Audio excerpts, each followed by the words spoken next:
Yeah. Well, hi, my name's Ytasha. I am a Afrofuturist writer and filmmaker, a theorist. I create programming around Afrofuturism. I do narrative design, and I really reference Afrofuturism as a way of seeing the world and in engaging with space and time. People of all cultures and backgrounds have a relationship with space and time, and people of the African diaspora and on the continent are no different in that respect. Uh, what is a little different is just in general, most people are not thinking, I have a relationship to space and time. What does that mean? So when I talk about Afrofuturism, I say it's a way of looking at futures, alternate realities, but it engages imagination, liberation, technology, mysticism, and that relationship to space and time shows up in architecture.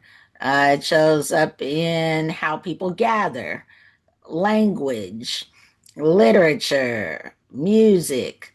It is very much embedded as an outgrowth in the culture. But that said, how Afrofuturism expresses itself in Chicago, where I live, versus where it might express itself in Accra or amongst people of African diaspora in Berlin, obviously, where you are and when you are will transform how some of these relationships, this intersection of imagination, liberation, technology, and mysticism, how they engage. So that's a lot of my work is around the engagement around Afrofuturism and using it as, like I said, the basis for doing both design thinking and creating films and narrative design. We are also at a time where, because of all the narrative on the colonial and so Afrofuturism is a kind of escapism too. So it's not confrontational. We're not going back to what kind of clashes with the past. Now let's open up to the future. And it has an aesthetic dimension actually. But one of the questions I have is how, or if there's any response, but what is the Afrofuturism response to Trump kind of destroying or deciding to I don't know what he's doing concretely with this African history, where he's trying to dismantle, this whole memory somehow. Is there Well, already? it's interesting. Yeah, go ahead, sir. It's interesting. I don't think Afrofuturism functions as a response. I think Afrofuturism just is. So, liberated spaces to imagine oneself that values humanity and values the earth and values the fact that we're in a universe. Be able to the space that people create Afrofuturist works from is not really a response.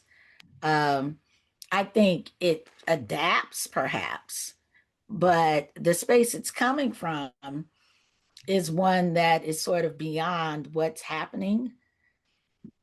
So there's an acknowledgement of different histories and there's experiences that people have had.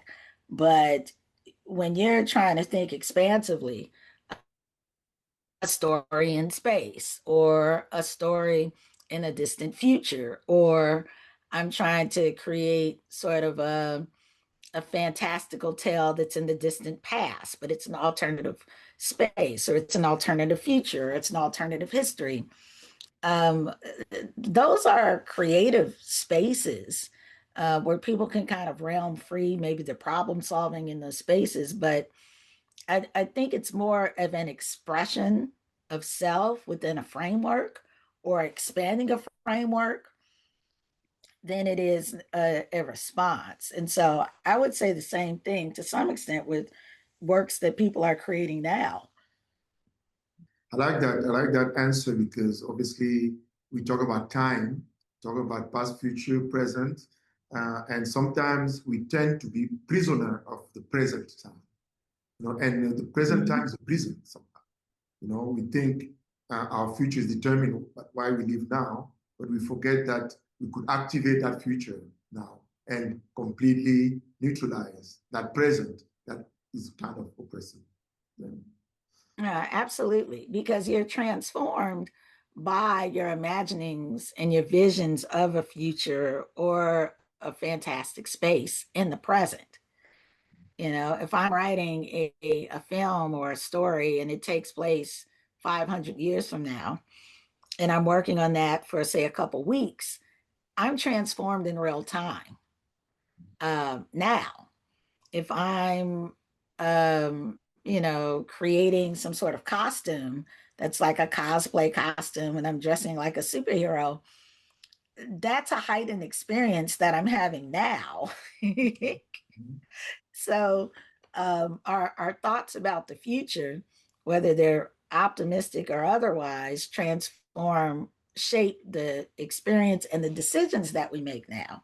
So, one of the values of having some optimistic relationship or some sense of hope is that it keeps you elevated energetically enough to even perceive options that you can have.